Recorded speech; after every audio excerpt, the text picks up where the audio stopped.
Karil, may sakit kaya absent sa showtime, minali siya ng mga intrigera.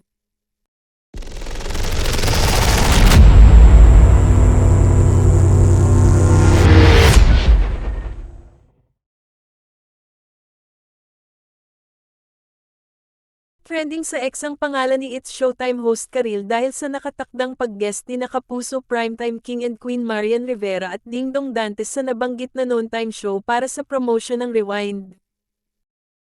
Ang Rewind ay una at comeback movie ng Dongyan sa ilalim ng Star Cinema.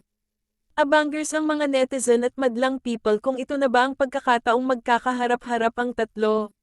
Si Karil ay ex-girlfriend ni Dingdong, at naging kontrobersyal ang hiwalayan nila dahil kay Marian Rivera. Si Marian daw kasi ang naging dahilan kung bakit naghiwalay sina Dingdong at Karil noon.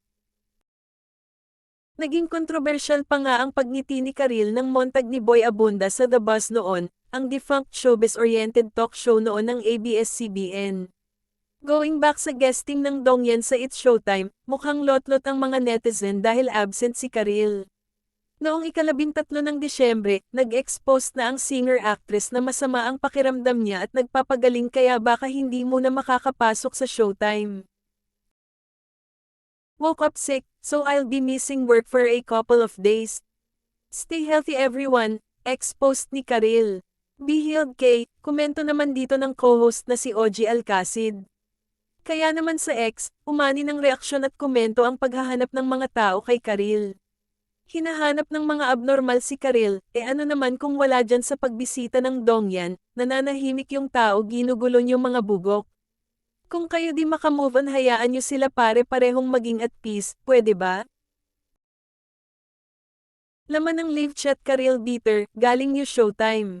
Mahal na mahal nyo si Karil, marami ata di nakabasa ng tweet ni Karil kung bakit absent siya sa Showtime ng ilang araw, wag na naman gumawa ng issue ha. Mga siraulo kayo, ang awkward naman talaga pag andyan si Kay, get well soon Karil.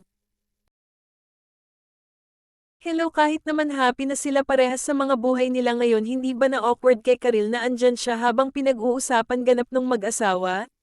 Kung ayaw niya, ayaw niya. Period. Hindi yung dame sinasabi kay Karil kesyo di makamove on. Hahaha ang tagal na ni Karil sa Showtime ba't ngayon LNG kayo nag-iingay sa pangalan niya hahaha ano gusto nyo?